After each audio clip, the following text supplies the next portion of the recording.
95-96లో నేను సీఎం అయినప్పటికీ 650 బెడ్లు ఉన్నాయి మొత్తం రాష్ట్రం అంతా. మెడికల్ సీట్స్ 650 ఉన్నాయి. నేను వస్తానే 7 మెడికల్కి ఇచ్చి 750 యాడ్ చేశాం. తర్వాత వచ్చిన వాళ్ళందరూ కలిసి 9 వరకు ఇంకొక 450 యాడ్ చేశారు. ఆ తర్వాత నేను వస్తానే మళ్ళీ 1187 యాడ్ చేశాను. మళ్ళీ 19-20కి 2114 సీట్స్ యాడ్ అయినాయా, వరుస క్యుములేటివ్. అక్కడి నుంచి 300 మాత్రం 19-20 మన పీరియడ్ వచ్చినప్పుడు ఇంకొక 14-19లో 450 సీట్లు యాడ్ అయినాయి. 95 2004 780 సీట్లు యాడ్ అయినాయి. అంతవరకు 650 ఉన్నాయి. అదే మరిగా 19-24 557 సీట్లు మాత్రం యాడ్ అయినాయి. మళ్ళీ 24 నుంచి 50 సీట్లు యాడ్ చేశాం. అంటే నేను సీఎంగా ఉన్నప్పుడు 1282 సీట్లు యాడ్ చేశాం. తర్వాత వచ్చినట్టన్నీ 557 సీట్లు. నాకు అప్పుడు పెద్ద రాష్ట్రం అంతా పెద్ద గొడవ. మెడికల్ కాలేజీలు గవర్నమెంట్ పెట్టాలంటే మన దగ్గర రిసోర్సెస్ తక్కువ ఉన్నాయి. ఆ రోజు నేను జిల్లాకు ఒక మెడికల్ కాలేజ్ ఇస్తాను కమిట్ అయ్యాను. కాలేజీలు పెట్టకుండా వదిలేయడమా, కాలేజీలు పెట్టడమా? మొత్తం ఆంధ్రప్రదేశ్ అంతా కూడా ఫస్ట్ టైం డిస్ట్రిక్ట్ ఒక మెడికల్ కాలేజ్ పెట్టాం. దాంతో గేమ్ చేంజర్. నేను ఇచ్చిన హామీ కూడా ఆ రోజుట్లో మీరు గుర్తుపెట్టుకోవాలి. Every 1 kilometre elementary school, every 3 kilometres upper primary school, every 5 kilometre high school, every mandal junior college. అంతవరకు ఏజెన్సీ ఏరియాలో జూనియర్ కాలేజీలు లేవు.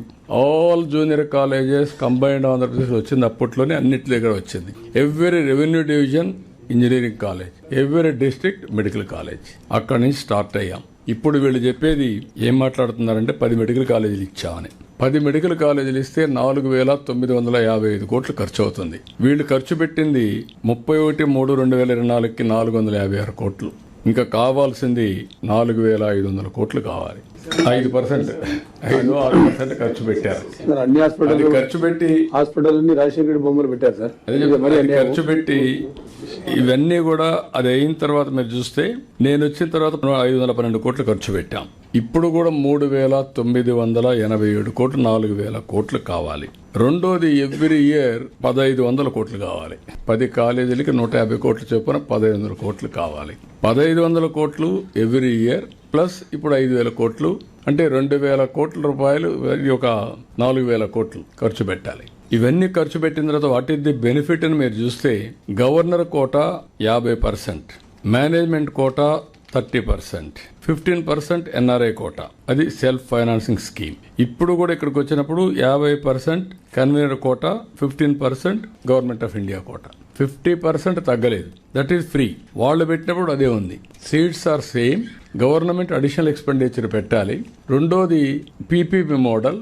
ఇప్పుడు every project PPP model over a period of time that project will belong to government. 20 years 30 years తర్వాత మళ్ళీ వస్తుంది.